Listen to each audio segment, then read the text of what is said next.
Welcome to the Sober Nation FM podcast, where we're putting recovery on the map.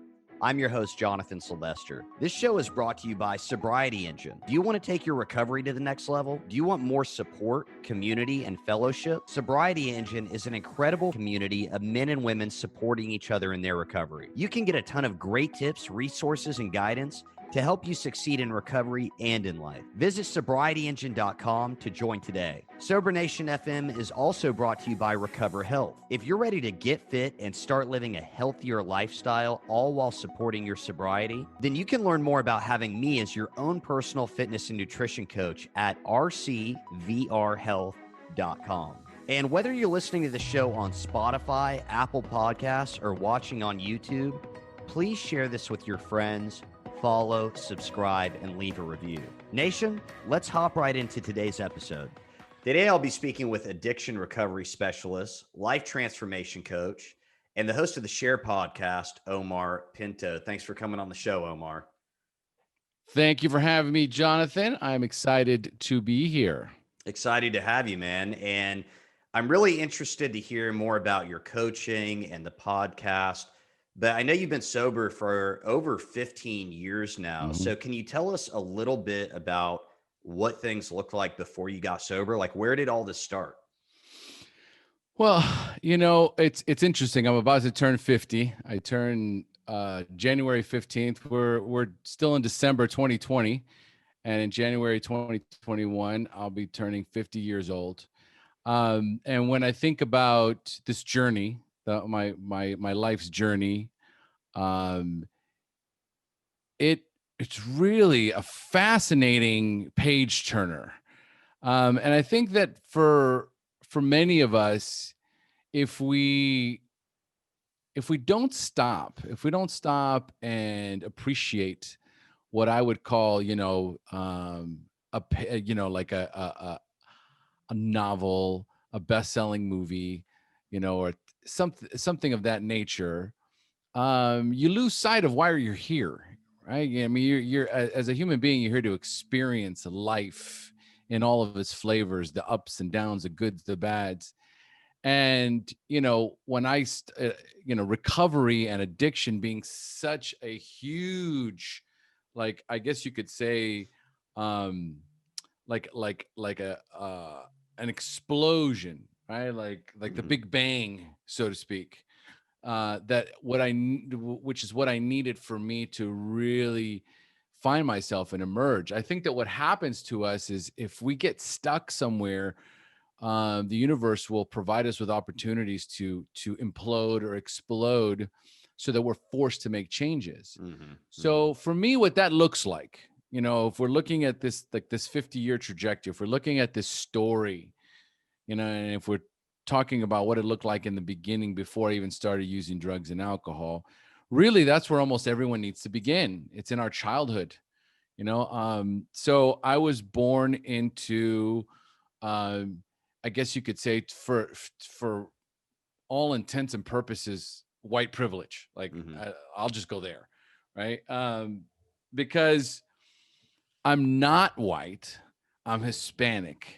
Okay. So my father's Colombian, my mother's Cuban. My father came from Colombia, migrated from Bogota, Colombia, when he was in his late teens, early 20s to the United States. My mother came from Cuba.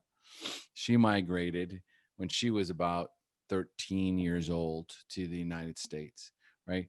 So I am Hispanic for all intents and purposes. But, I have this very white skin, born in the United States. So my first language is English.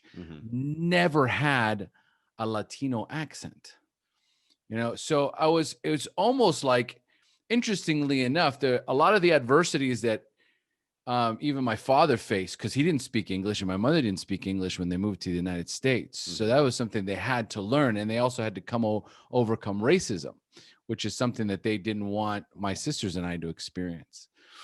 So for us, it would be when I look back, I was like, oh man, I got a shot, like I started out already ahead, just slightly ahead of the game, right? What could possibly go wrong? Well, all kinds of shit went wrong. You know, like as a kid, it's almost like you're, especially raised in the I was born in 1971.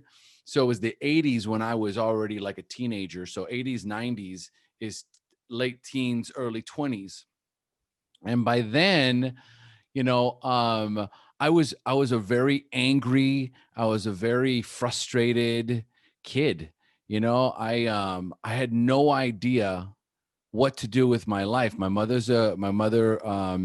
is still a Jehovah's Witness. My mother's a Jehovah's Witness, so very religiously devout. My father comes from a very machista, very Hispanic background, so it's lots of control, dominating the home. You know, live under my rules, right, or live somewhere else. You know, you live under my rules, or you don't live here at all. Yeah. So there was never really kind of this opportunity to expand as a human being. Okay. It was almost like, okay, so you're born into this family, and here are the rules of engagement, and here's what you have to do, right? So you do what your mother says on this side, you do what your father says on that side, and there's really no other options.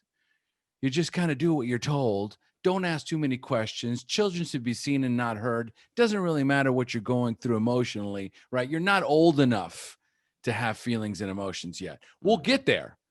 We'll get there. But right now, you shouldn't have any of those. Okay. You're too young, right? You're too young to be tired. You're too young to be angry. You're too young to be frustrated. You're too young, right? It was always like you're too young to be something. And so growing up, you know, at little by little, as the years went on, right, it was either I was either angry or frustrated or sad or disappointed or lost. And it was just, this kind of continues. So just imagine that for the first 16 years of my life, I was trying to find me, lost, completely lost in this world. I gotta pop out, land here, right? You think life's going to be like, you know, easy for this kid.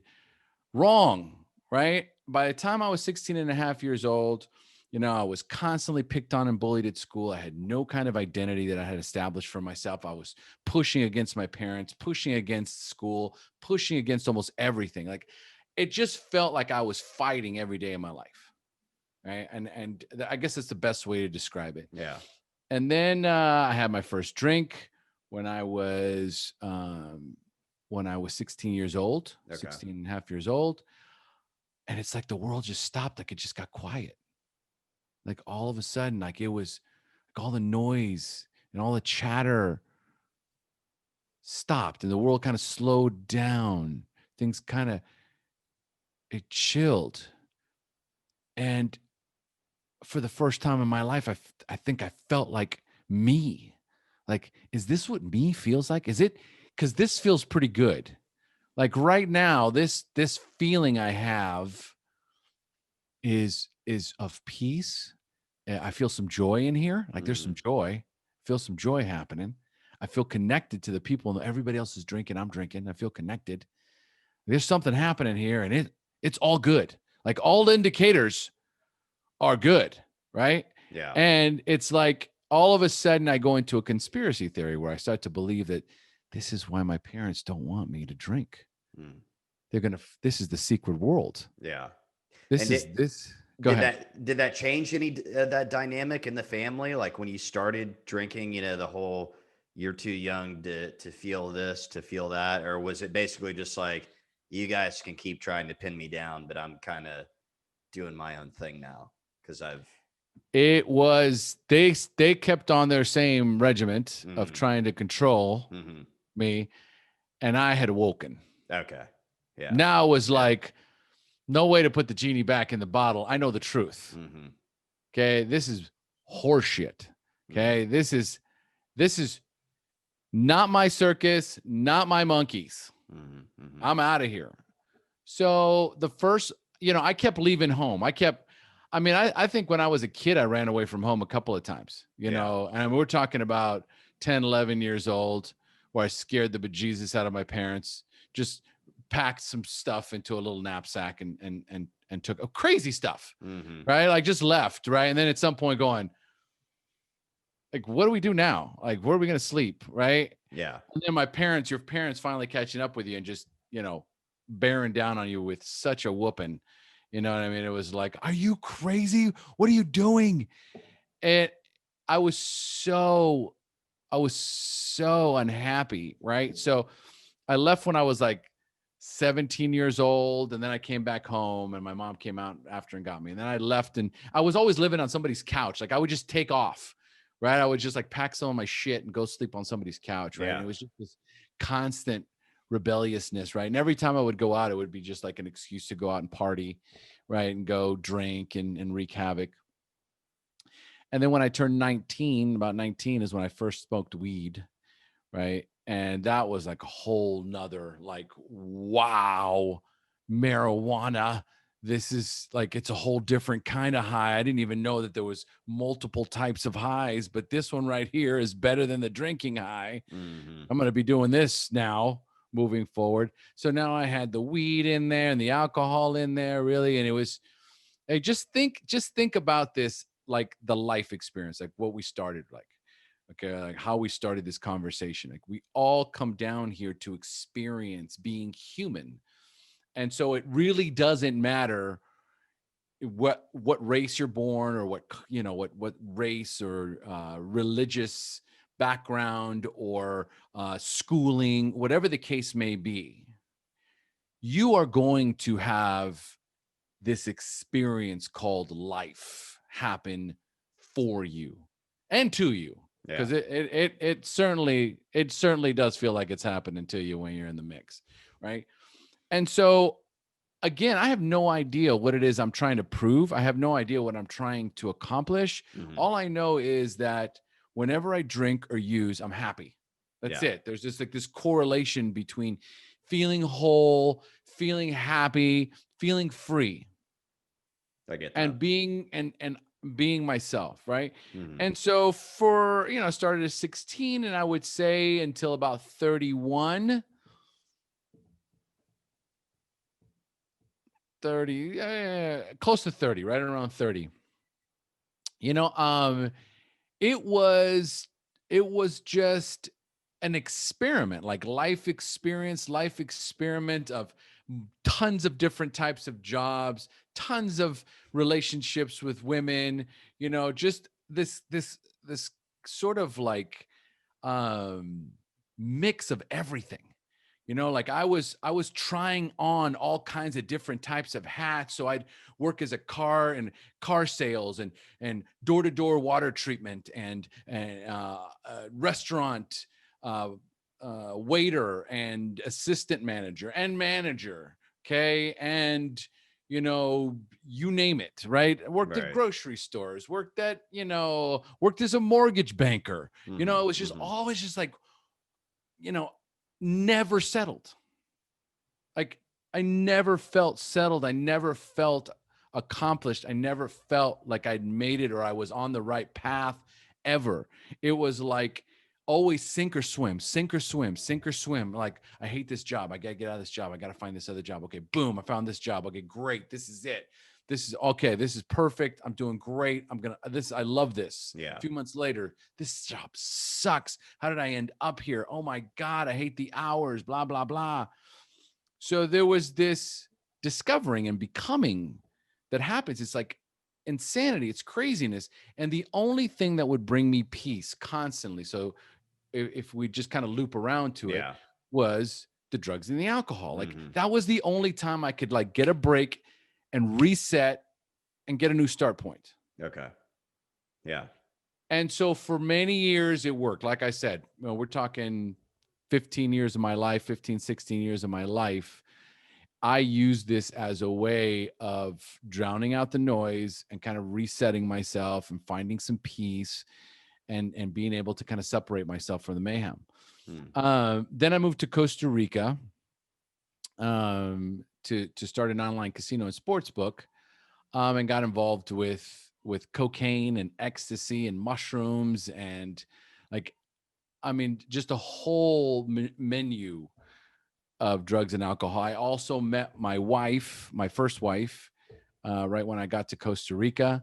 So right around 30 years old, is when the next real big thing, like, so 16 years old, that was my first big shift in finding myself, okay, getting a glimpse of myself, and then moving in that direction. Like, I'm going to make this choice.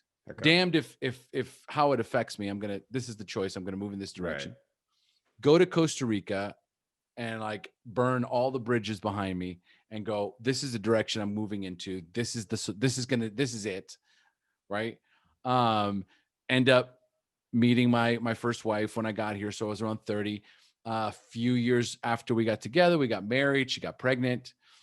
Right. So there was all this stuff just happening where like my life in the United States was over. My life in Costa Rica had begun.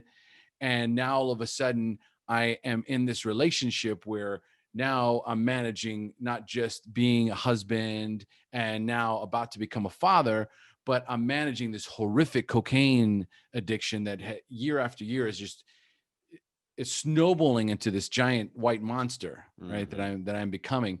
And now I can't find any peace anymore.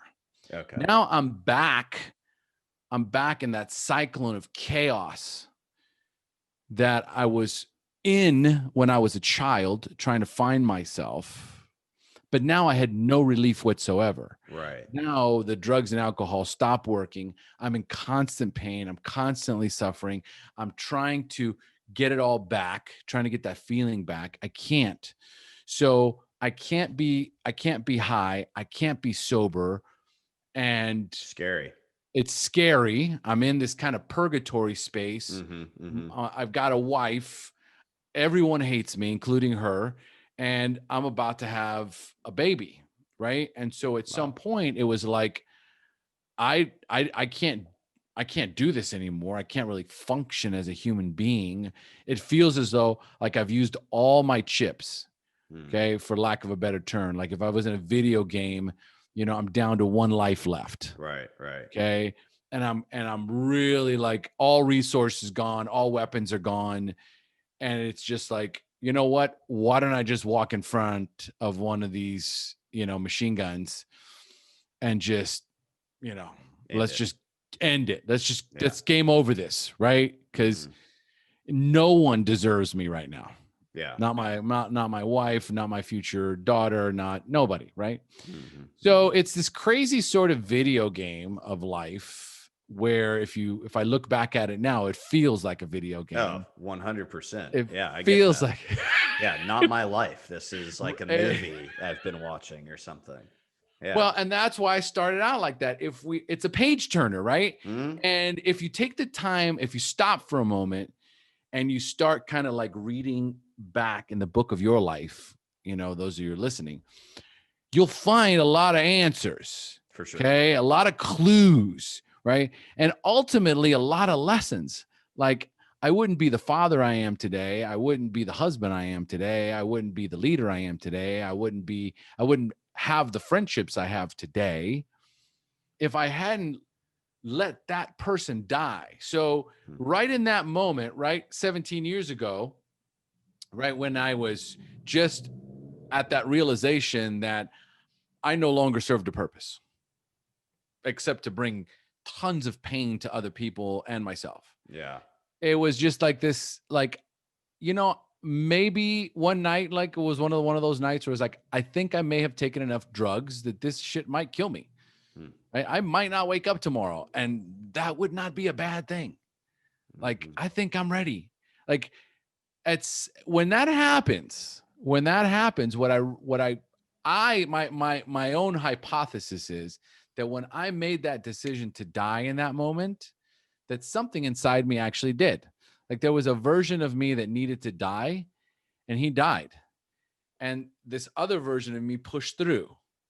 And that version of me was ready to now become a father and a husband and a leader, and a recovery advocate, right? Somebody that could help other people do the same thing. And again, if I hadn't rock bottom my life the way that I had, then it's very difficult for people to take it seriously. It's true. When you haven't just ruined your marriage, destroyed your business, lost everything you ever had, okay, crawled into a room of Narcotics Anonymous, begging, for help, because you've got nobody left in your life. Yeah. Yeah. Yeah, I get that, man. And I think about that a lot because my life had to get to a very similar point where it was just I don't want to say I didn't have any options because I think you just described it pretty well. I mean, for me, the other option was death, and it could have easily gone that route.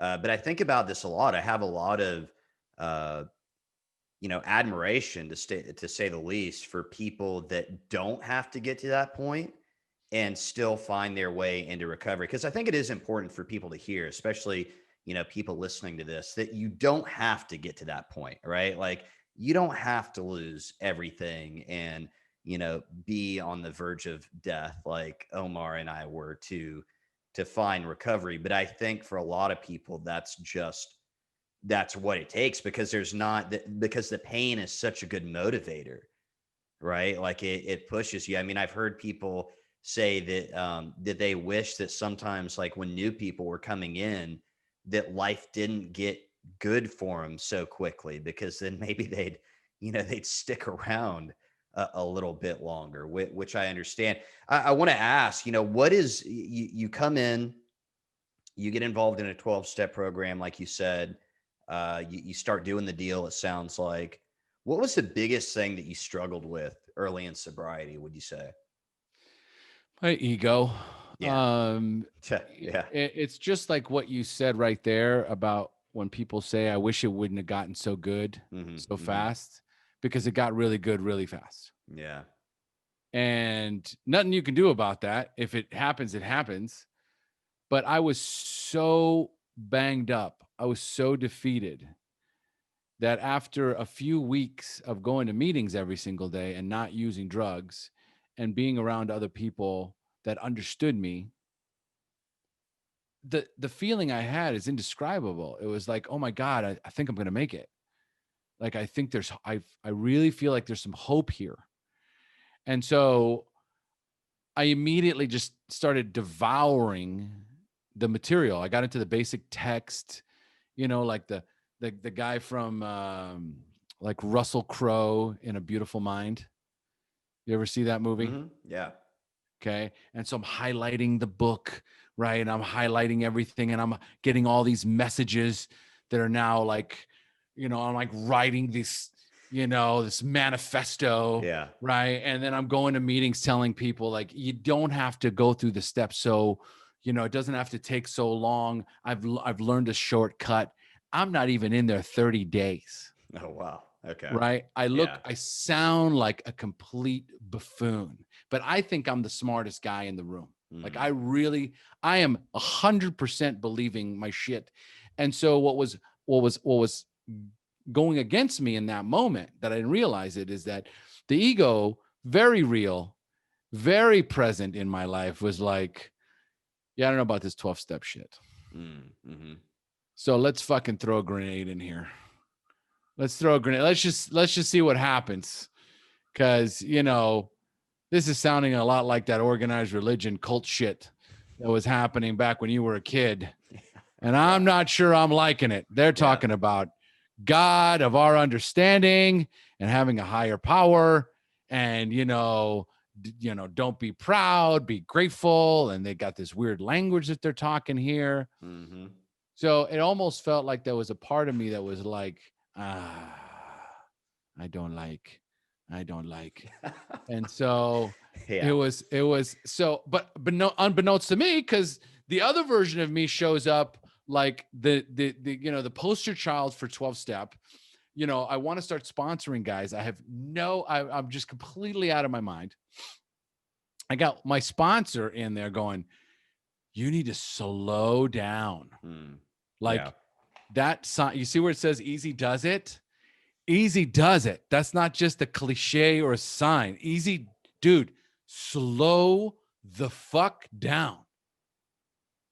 And I was like, I hear you, whatever. And so for me, really early on, most of us have no idea the sinister fucking monster that lives inside of us. Yeah. Okay. He's afraid. He is proud. He is cynical, and he is, very, very cynical and very, I would say, dangerous to a certain degree, because jaded. Sure. He's jaded, and he's been fucked over so many times that, he's just like, I'll let you believe whatever you want to believe, but when I need to pull the ripcord on this thing, I'm pulling you out. Yeah. Because we're not going down that road again. Hmm. And no one is telling us what the fuck to do. And so there is that in there. There is that little monster in there that, to a certain degree, is there to protect us, but we'll go too far, right? And we got to allow the process. So I'm very grateful that he stepped in and blew me up. So about 5 months into sobriety, I relapsed. And I mean, I went on about a 2-month run. Okay. Yeah. And it was one of the nastiest relapses. It was the only relapse. What am I talking about? It's the only relapse. It was 2 months. And I mean, I went off the chain. So it was so horrible that I literally went for 2 months, couldn't get high.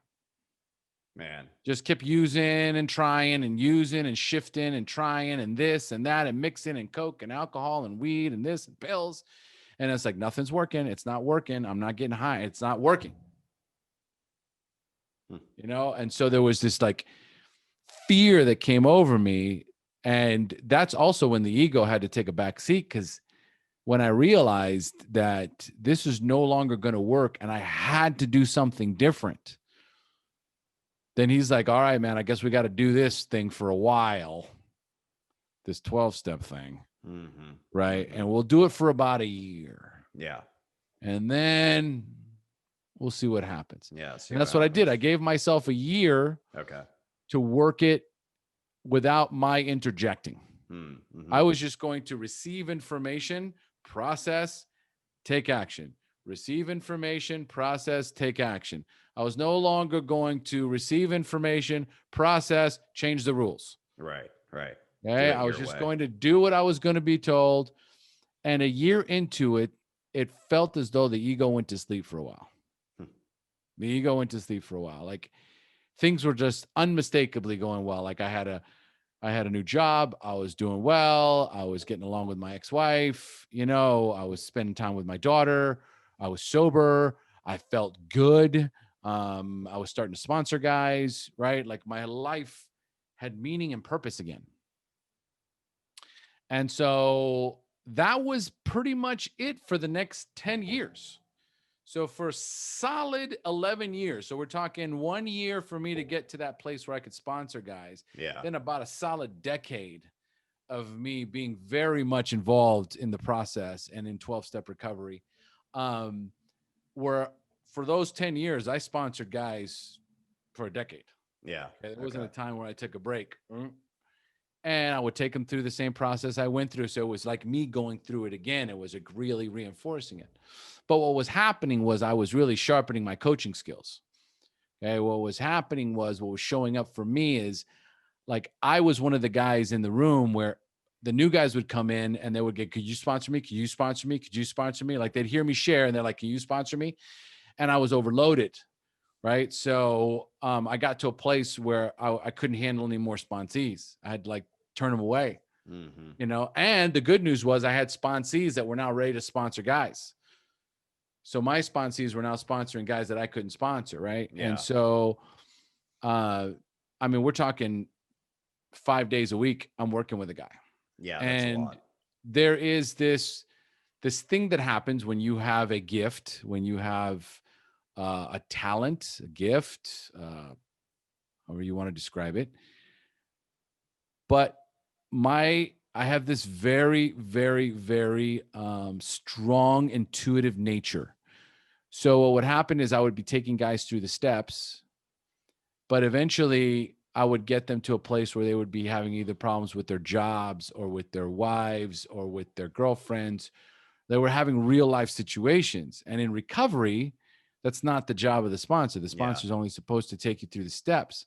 But I would develop these relationships with these guys that were so strong, and I would just intuitively know how to guide them through it, right? And fortunately, I had a lot of life experience to back me up. And so, fast forward to about a decade in, so let's just say about 10 years in, I meet my wife.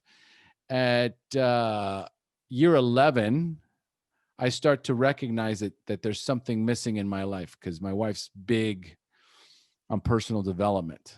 So she was taking all kinds of courses, and she was taking workshops, and I'm just kind of like not doing anything. Like, I'd stopped growing. I was only in 12 steps, and I'm watching her. She went to the International Institute for Nutrition to become a wellness coach, and she was taking a Reiki master. She was already a yoga instructor. She was already teaching classes. Meanwhile, her real gig was over at Citibank. So she's in finance, right? So my wife's just this multifaceted, brain. Okay. She just absorbs information, just loves to learn. So she's taking all these courses, right? And I kind of feel like I'm like falling behind, like to a certain degree. And I'm still in the gaming business. So I was still all these years, to live in Costa Rica and to make, a good living, especially someone who's from the United States, right? Being in the gaming industry afforded me, good amount of money, right? So I was doing real well financially. But around 2015 is when I launched the podcast, the SHAIR Podcast, which was recovery focused.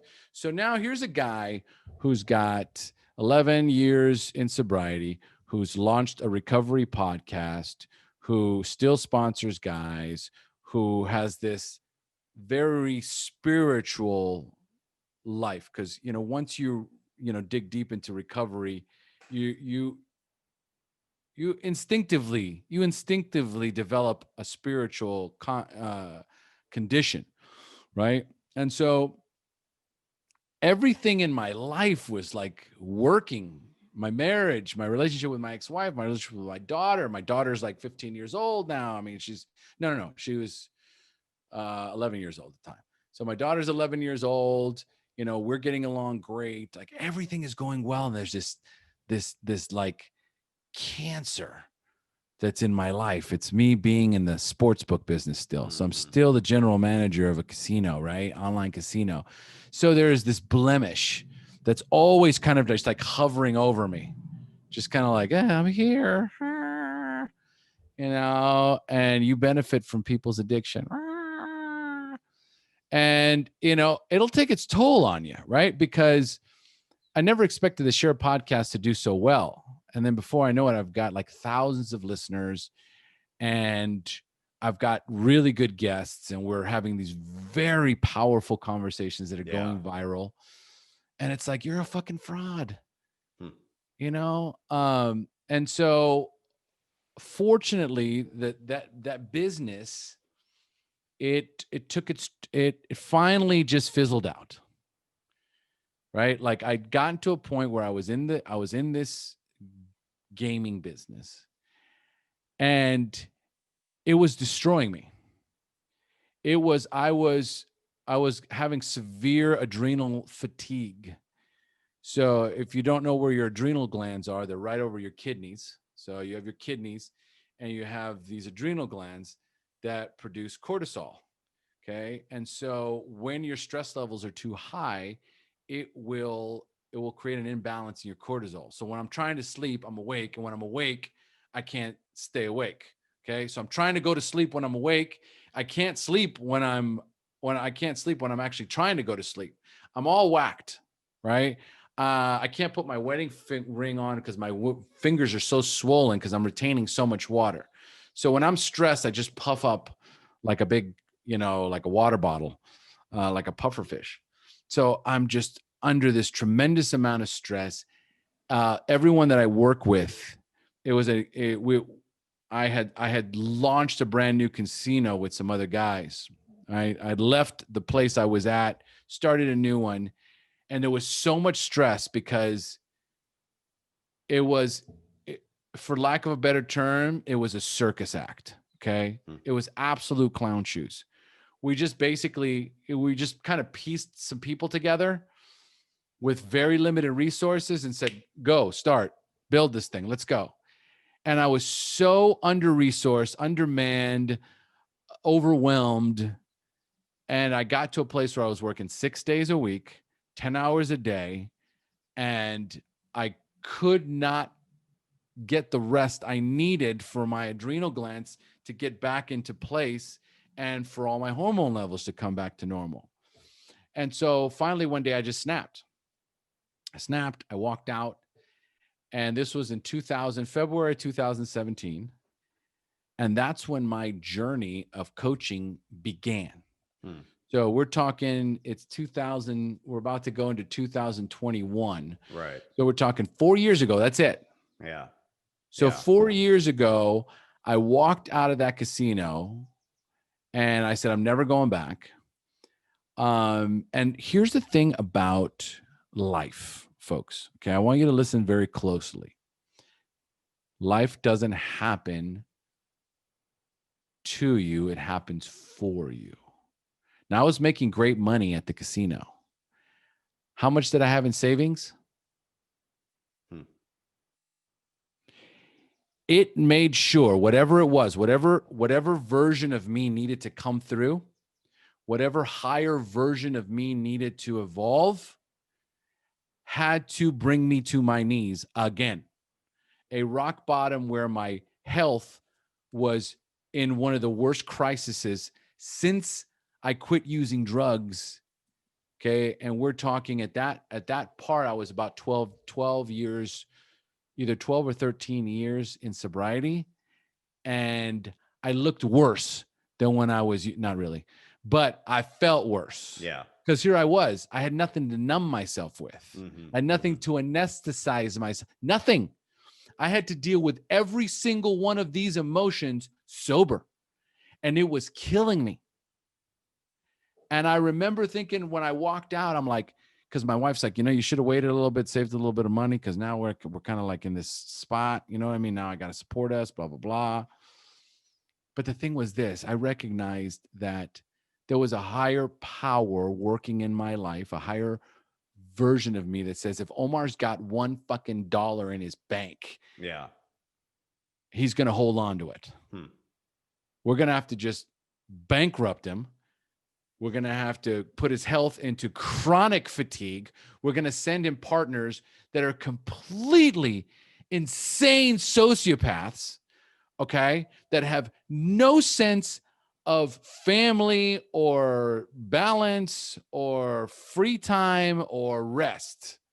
Okay. I was working with people that basically were just these animals that could work 70 hours a week. Right. Yeah. Right. And they were just like, they would call at ungodly hours. Yeah. Just, you want to get an update. What's going on? Yeah. We need to have a meeting tomorrow at 5 a.m. because the guys from fucking Dubai need to meet and this and that and crap. And it was like, there was a version of me that says we have to take him down so hard again that it takes him 6 months before he gets back up again. Yeah. And it did. Wow. It took me 6 months from me walking out and quitting for me to be able to kind of like, I think I can go to work now. I think like I can, okay. I think like I'm okay. Okay. Yeah. Okay. All right. I think I'm back. Right.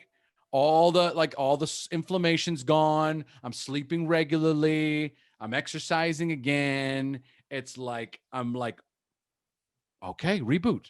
Okay, great.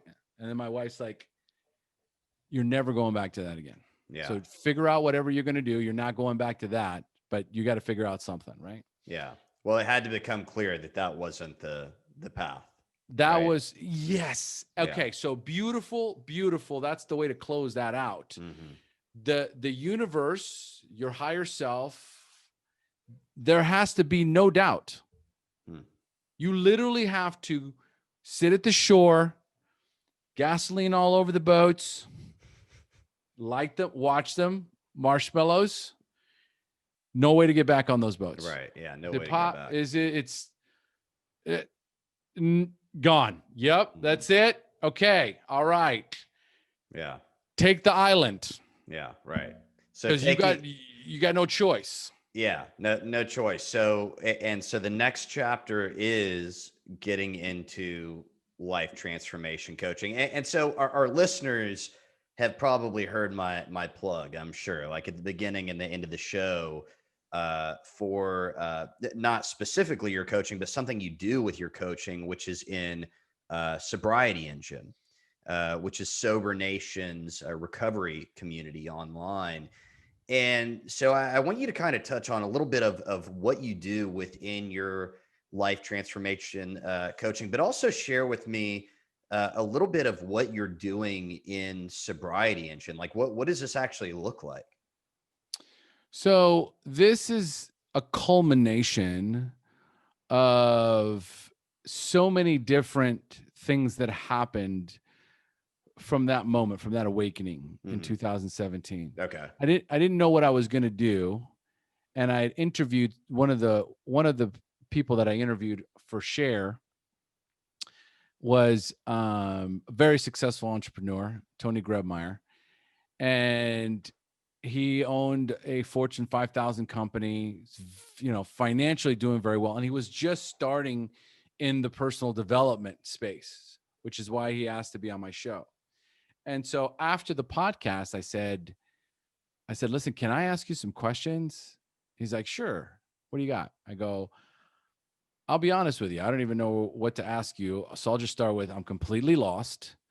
I was in this kind of a business for 15 years. I have no idea what to do. Here's what I currently have. I have this podcast. It gets like 30,000 downloads a month. I've got this community on Facebook. It's got like 5,000 members. I have, people that are tuning in every week. And other than that, I got nothing else. And he's like, well, have you ever thought about hiring a coach or joining a mastermind? And I go, no. He goes, start there. And I go, I don't have any money. He's like, not my problem.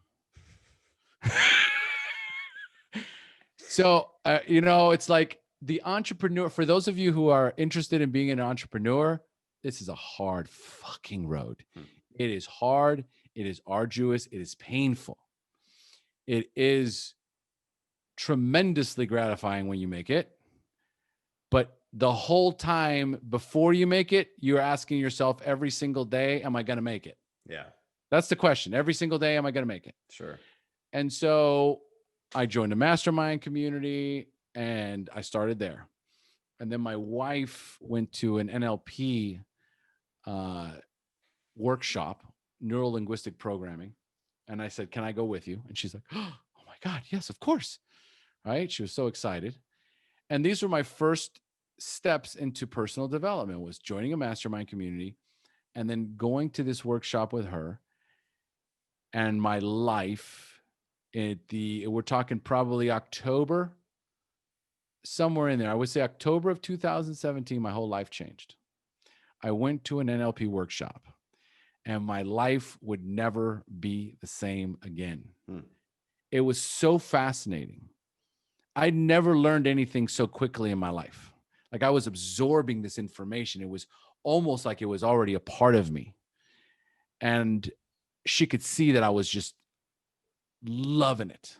She says, why don't you ask him to coach you one-on-one? And it was tough because, she was supporting us at the time. So I was like, I got to ask her. I'm like, this is on your dime, honey. She goes, I don't care. You can't spend enough money in personal development. You just can't. So do it. And we're going to take the practitioner course. So boom. Money for one-on-one coaching. Boom. Money to get our certification as a NLP practitioner. Boom. Right? Let's just go. And at that point, this momentum started to build, right? And I didn't realize what it was, this momentum was. But what it was is this belief in myself that came from my wife. Since I was unable to believe in myself, there was this power greater than me that believed in me before I could believe in myself. So it was like this wonderful gift of belief that comes from somebody else. And the people I was in the course with, like I was in this NLP practitioner course, and everyone else in there could see it too. They were like, if anyone's going to use this thing, it's going to be Omar, right? Because people take coaching certification. My wife's got 2 coaching certifications, doesn't use either one, right? Just, the deal. Me, I take this and I just run with it. It's like it filled me. Like it was like everything I'd ever been waiting for was now here. And I remember I did the one-on-one coaching with the teacher, with the one that was taking us through the course, right? It single-handedly changed my life. Like I know that we coached for 9 hours. That was it. We coached for 9 hours. And at the end of those 9 hours, I recognized that the only thing holding me back was me. Was all of the programming, all of the limiting beliefs, all the negative self-talk, the inner critic. Like what we did in those 9 hours was identify the language that was dominating my thoughts, feelings, and emotions. We crushed the majority of them. And then we reframed the ones that needed to. Right. And it was just really about owning the fact that everything that led up to that moment was vital and crucial for me to continue on my path. I had to experience what I experienced because it was only then that while I was in this process of coaching that I could recognize the coach that lies within me. And so when I left, I go, that's it. I'm ready to go. As soon as I'm done with the NLP practitioner, right? I'm getting my certification. I'm launching my business. And we're talking, that was in October. By January 1st of 2018, I launched my coaching practice. I launched my own mastermind community. I launched my own membership community, right? And it took off pretty much from the start. Yeah. Okay. Not with the financial numbers that one would hope for, but enough proof of concept to prove that I could actually did this is a viable business for me. Yeah. And if it wasn't for my addiction, if it wasn't for recovery, if it wasn't for rock bottoming my life, if it wasn't for me walking away from God, if it wasn't for me walking away from my parents, if it wasn't me being irritable, restless, and discontent, and finding drugs and alcohol, and then wrecking my life and ruining everything, and having to take the hero's journey back to that place of humility over and over and over again, would I have really been able to say, wow, I can make a difference, but like a massive difference. So that's where it started. And then what happens is then it's just practice. So I would get a coaching client here and a coaching client there. And then I've got my weekly mastermind call. And then you've got the membership community. So I'm in there, right? Like it's really a matter of like, I don't know what the fuck I'm doing, but like I think I do, right? For the most part. And I've got my higher power. So the first year or two was really about learning how to build my practice, how to get clients, how to get referrals, how to get, like all this stuff. So in the midst of all this is, yes, I'm good at what I do. Yes, I'm getting better the more I practice, but still the financial stability is still kind of, it's still, I mean, like any new business, the first year of any new business is going to run in the red. Period. You have to build it, and it costs money to build it. It does. And so lo and behold, I'm heading into 2020. And I've got a good roster of clients. I've got, like my month, like November, December, January, good months. I go, I think this is it. 2020, this is my year. It's hot. This is it. Coronavirus hits. So I'm like, boom, radio silence. I didn't pick up a new client for months. February, March, April. Like February was already slow, right? It's like January is a big month because people want to make radical changes in their life. So they're hiring their life coach. But by February, they've already forgotten about whatever their New Year's resolution is. They're back to being their old selves again. Maybe we'll try again next year. Yeah. Right. But usually on March, they're like, no, I got to get back in the game. Right. But this time in March, the coronavirus hits. So February, March, April, May. I mean, it is a ghost town. My wife's freaking out. What are we going to do? What are you going to do? Oh my God. You know, and I had to decide. What was I going to do? Was I going to start calling every single one of my clients, see if they wanted to re-up or if they had people that they could refer? And my only thought was, we're in the middle of a pandemic. We're in the middle of a pandemic. Who's going to pay, you know, and I'm not cheap. Who's going to pay for coaching right now in the middle of a pandemic? Mm-hmm. Right? And she's like, well, I don't care what you have to do. And I just remember at one point, I did what I normally do when the shit hits the fan. I get on my knees.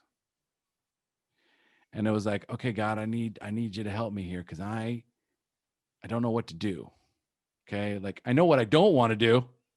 I don't want to whore myself out on Facebook ads, you know, and start doing this.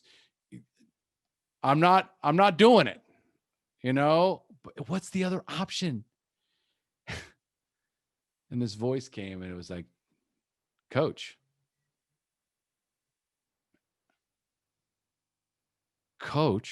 Yeah.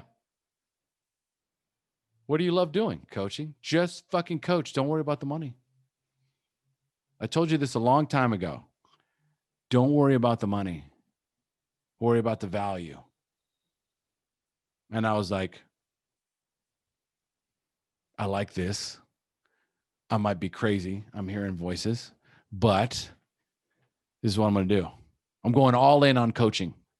So I start attending all of my own recovery meetings, like in my membership community. I barely have time to attend almost any of them right now. But back then it was like, I'm just going to show up to every single one of my membership calls. Okay. I'm going to reach out to people that are struggling, right? If anyone asks me for help, I'm going to get on calls with them for free. And lo and behold, right around June, it was either May or June. I think it was the end of May. Yeah, May when I celebrated 17 years. Tim Stoddard reaches out to me and he says, listen, I'm starting my own membership community. I'm going to have different people that run different classes or run meetings inside my community. I'm going to have one coaching call a week. I want you to run that coaching call. Yeah. And for those listening, Tim's been on the show before. So Tim is the guy that started Sober Nation. So Tim hits you up. And so what do these coaching calls actually look like every week? So it's hard to explain because everyone is different. I'll do my best to explain. Here's what, you know, for most, and this is where there's a lot here. Okay. Yeah. So for those of you listening, in January of 2021, so right around the corner, next month, the SHAIR Podcast, after 6 years on the air, is going to stop releasing episodes. The podcast, all the content, the website, all stays live. But I'm pivoting to a new podcast called Omar Pinto Coaching. Why? Because I am no longer just the recovery guy. Recovery is an aspect of my coaching, but is just one aspect. What I do the most and what I take every single one of my clients through, regardless of what they're struggling with, is an emotional healing process. Because that is what happened for me. It was an emotional healing process from trauma and emotional wounding from childhood that just perpetuated over a 45-year period of time, if you can believe that. But ultimately, there is an origin story for all of us. So for some, they don't need a life coach because their origin story started very differently and they figured it out along the way under many circumstances. But there are many of us that our origin story started with some sort of trauma, some sort of wounding. And so here I am going along my path, and this trauma happens, and I pivot. And I stop going down this road, and I start moving down this road. And this road leads me to yet a consequence or further trauma or other wounding, which takes me down another road. Okay, which ultimately leads to another consequence, another trauma. If you guys are listening to my story, it was just a series of trauma, wounding, consequences, pivot, change, move. Each one progressively getting worse until ultimately there is this huge sort of like rock bottom moment. And there are places where you can deal with the alcohol and the drugs or whatever, your food or sex or whatever you're using to numb, escape, or soothe the trauma from your past. And you can, for many, many years, you just keep going to meetings or you keep going to your therapist or you keep taking your whatever meds. And you just found something new that's more healthy to numb and soothe and escape. But ultimately, what I help people do is identify what that trauma is and identify the story that was created. I am not enough. I am not worthy. I'm not deserving. I'm a failure. Whatever story that was. And then reframe all of it. Create a brand new story from that old story through a series of radical self-awareness, radical ownership, or like 100% ownership of it. And at some point, getting an opportunity to go, who would you be without all these failures? Mm-hmm. Who would you be without every single mistake you made, every bad decision you ever made, every wrong turn you ever made? Who would you be today? Think about the skill sets that you have in your arsenal that there's no way for someone to teach you these things. Yeah.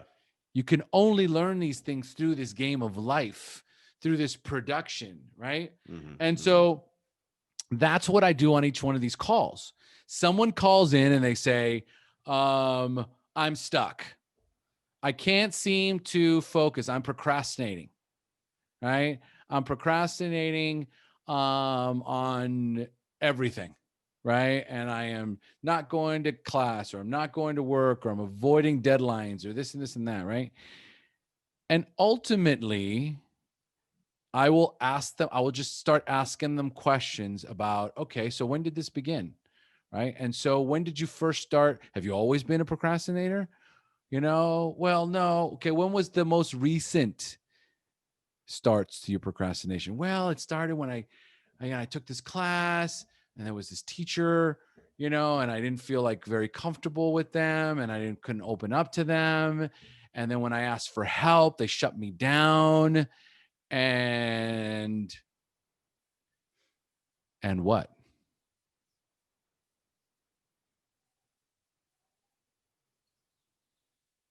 And there's this pause that happens.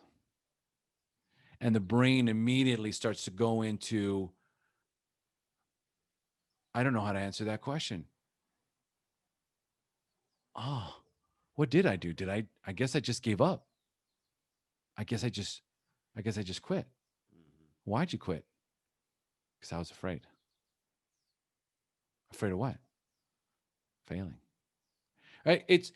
We're so terrified of failure. Like failure has become like AIDS or the coronavirus. You're so afraid to get it. Like it's a fucking disease. And you will do anything to avoid feeling the pain associated with failure and disappointment in yourself. So ultimately what I try and do is help guide them into that space, because when they're not alone and they're facing that demon, it takes on a different face. Yeah. Wow. And now it just becomes an opportunity to learn and grow, and the monster disappears and the learning opportunity arrives. That's pretty awesome. So it's helping. The way I'm understanding it, it's asking a lot of good fact-finding questions, kind of digging in a little deeper, looking at things from a little different angle, reframing it for them essentially. And what I heard is, and I know what made such a big difference for me in my recovery in my life, and it sounds like you went through the same thing, same transformation, if you will, is that looking at our liabilities as assets, right? And starting to see, because as you were just kind of asking rhetorically, who would you be without all these things you went through? I'm thinking, man, super boring.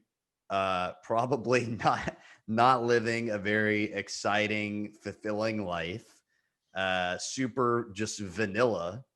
And so that's really awesome that you get people to see that and to start to embrace these things. That's pretty awesome. It is. And it's very simple. It's a very simple process. For me, it's primarily fact finding through powerful questions, asking powerful, open-ended questions, okay, that provoke, expansion. Like you have to expand on all of these answers, right? And ultimately, you just kind of guide them until where they can't, the quicker an answer comes, the more scripted it is. Like they're ready for that answer. But ultimately, you get to a place where they can't answer a question. That's what you're looking for, is where they can't answer the question, and you watch their eyes kind of go shift. Eyes will immediately go up into their head, go left, go right, go left, go right. They're looking for the answer. Okay. So as a coach, you pay attention to eye movement, right? When they're looking dead at you, they're conscious, they're here, they're ready. You ask a question: what's your favorite ice cream? Vanilla. Okay. What's your favorite car?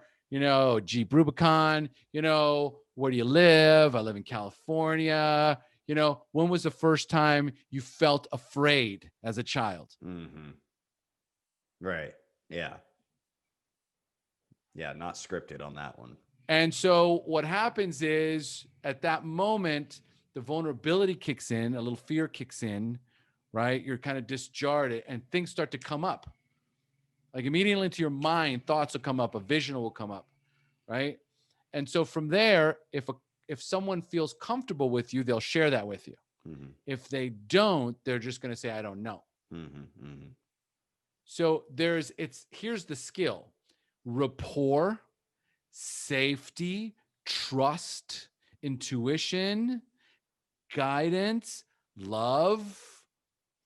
All of these things have to be simultaneously present when you're a coach.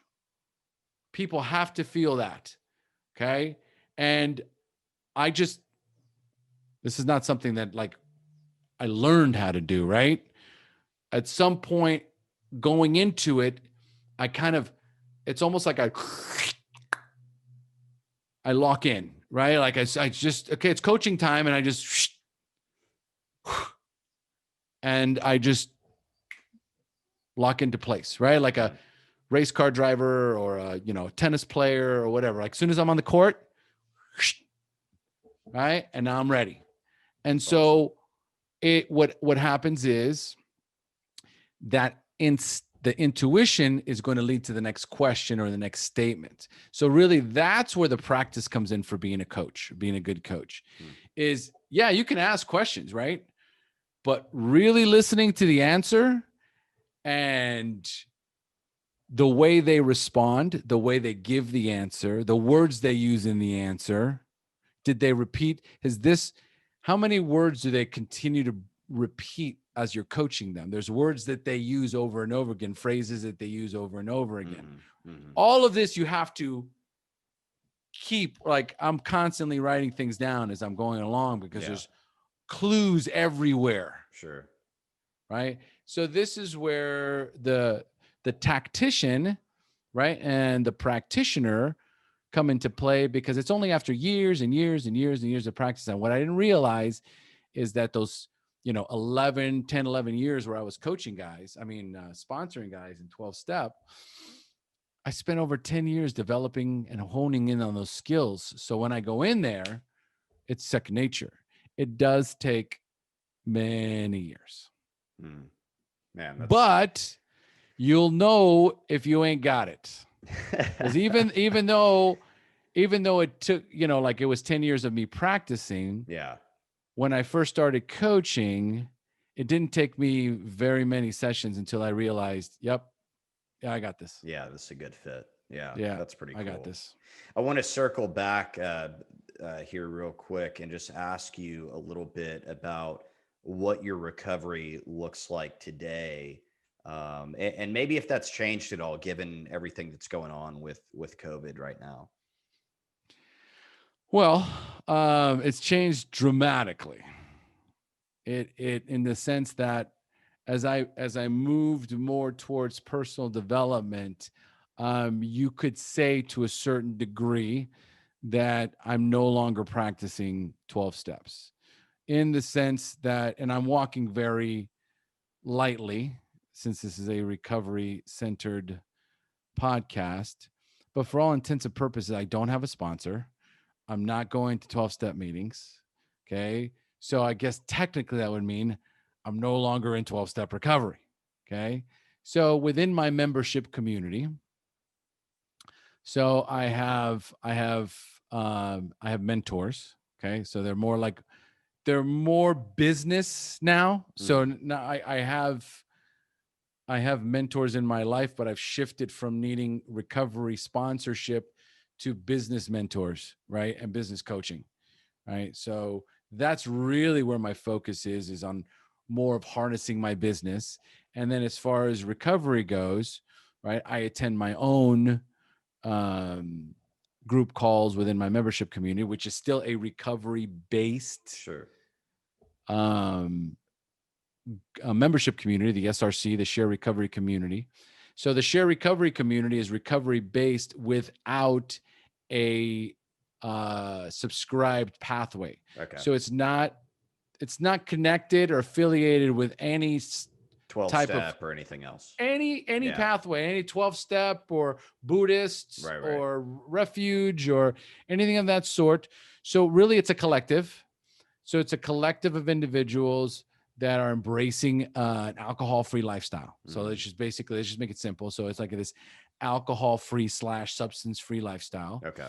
And the calls are more focused on what's going on in individuals' lives. So where it's not so recovery or alcohol or substance focused, it's more life focused. Yeah.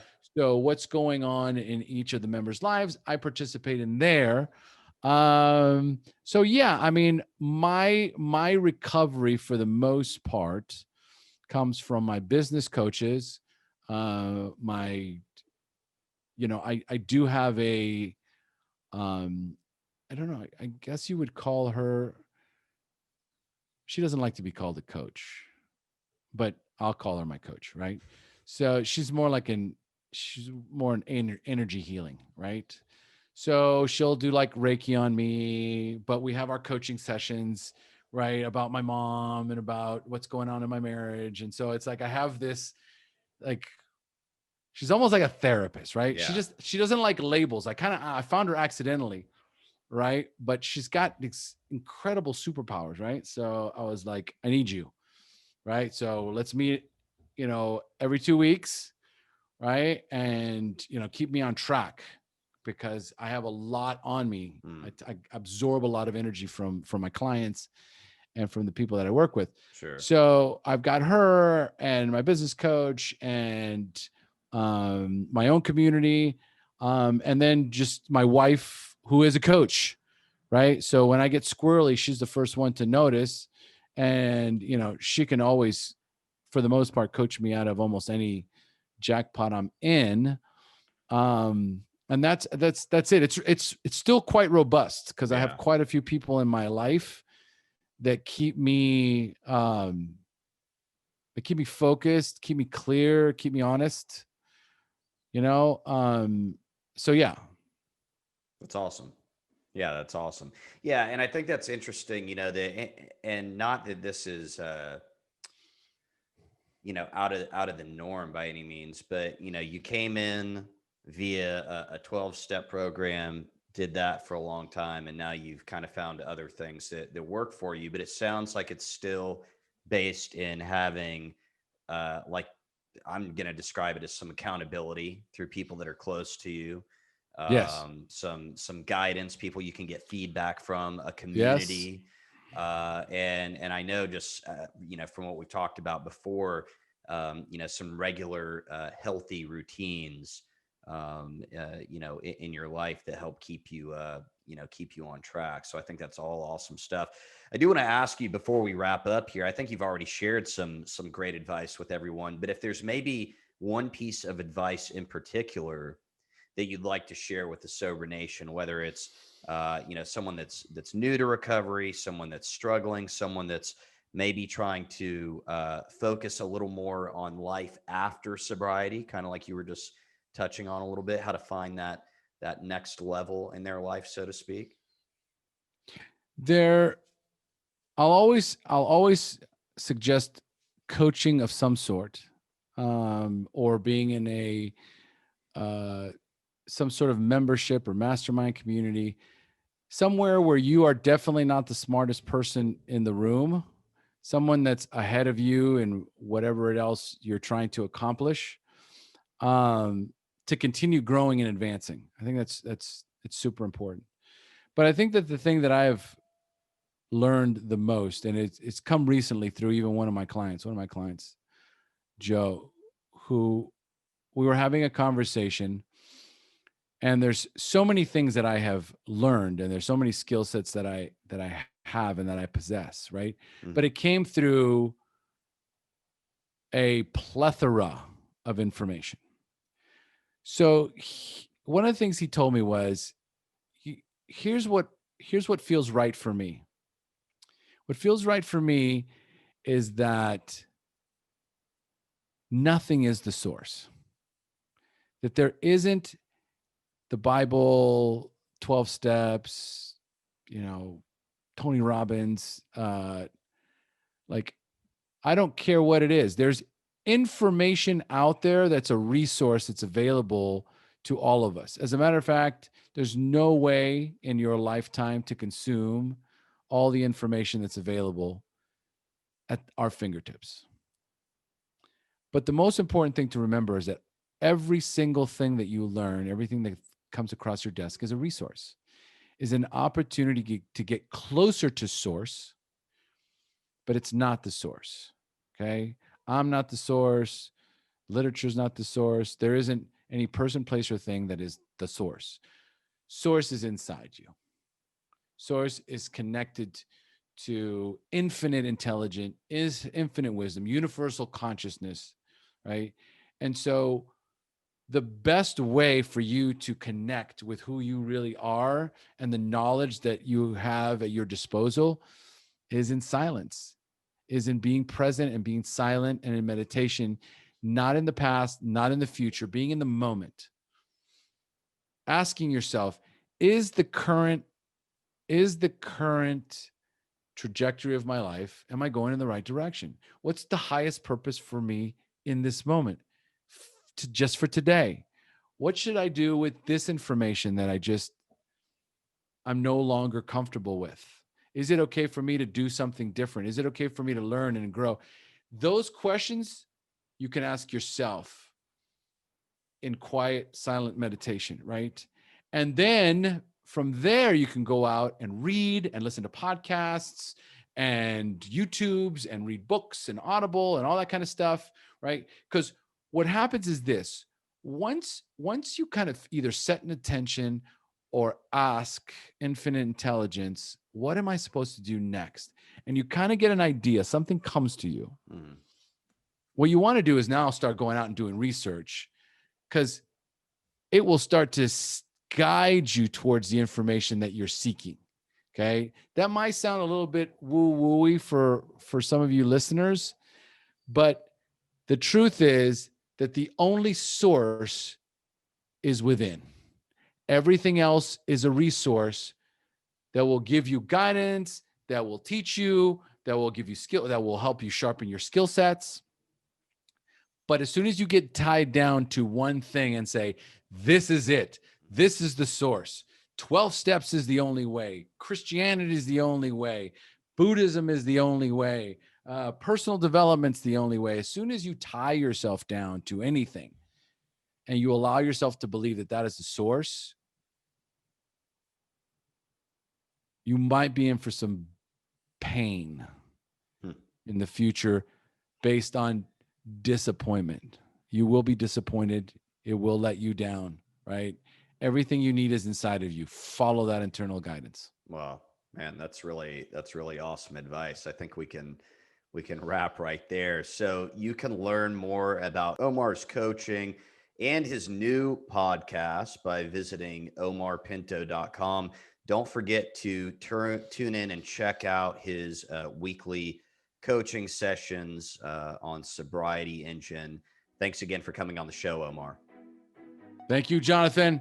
Appreciate it, brother. Be sure to check out the show notes for all the info from today's episode. Sober Nation FM is brought to you by Sobriety Engine. Sobriety Engine is a free online community of men and women supporting each other in their recovery. Visit sobrietyengine.com to join today. This show is also brought to you by Recover Health. If you're ready to get fit and start living a healthier lifestyle while supporting your sobriety, you can learn more about having me as your own personal fitness and nutrition coach at rcvrhealth.com. And again, whether you're listening to the show on Spotify, Apple Podcasts, or watching on YouTube, please share this with your friends, follow, subscribe, and leave us a review. Nation, thanks for tuning in, and I'll see you next time.